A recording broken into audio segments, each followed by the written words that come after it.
مولاي صل وسلم دائما أبدا على حبيبك خير الخلق كلهم مولاي صل وسلم.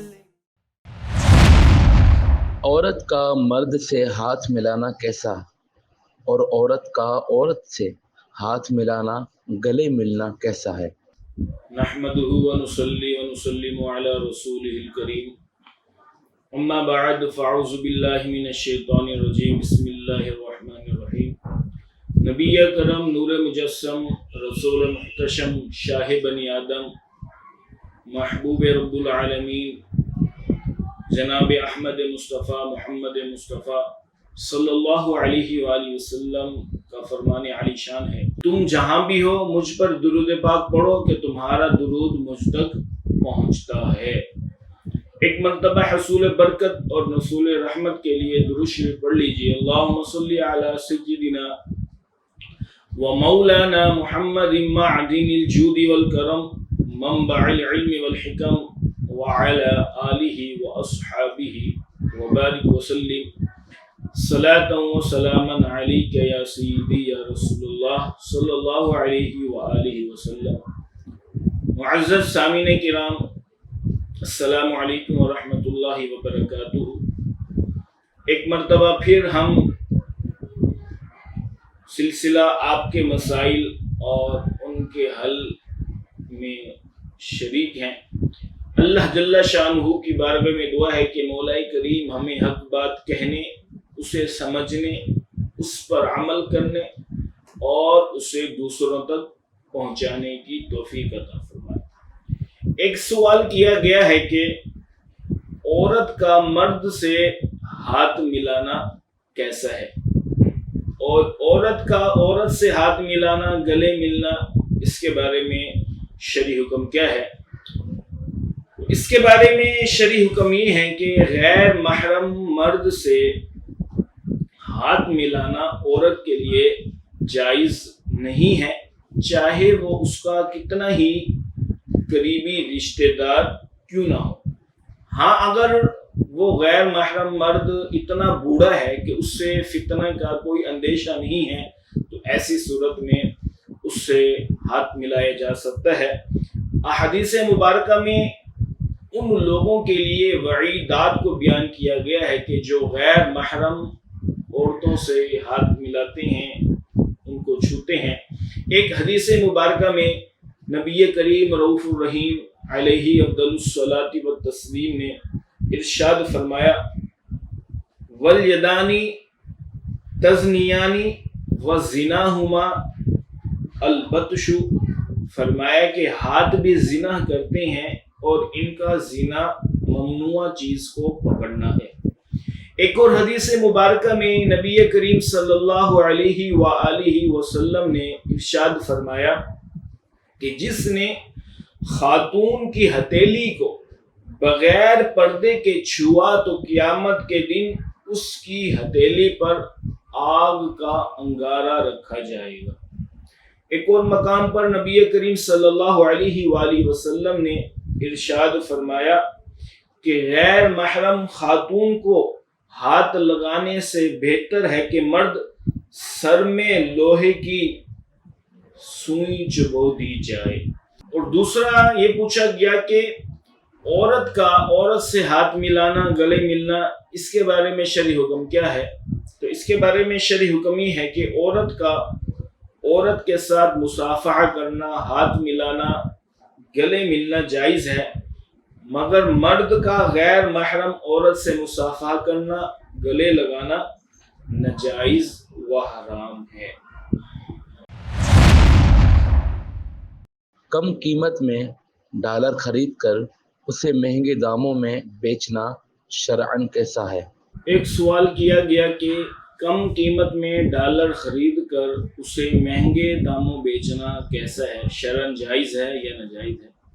تو اس کے بارے میں شرعی حکم یہ ہے، ڈالر یا کسی بھی غیر ملکی کرنسی کو خرید کر رکھ لینا اور اسے قیمت بڑھنے پر مہنگے داموں بیچنا جائز ہے، لیکن اس میں شرط یہ ہے کہ یہ ہاتھوں ہاتھ ہو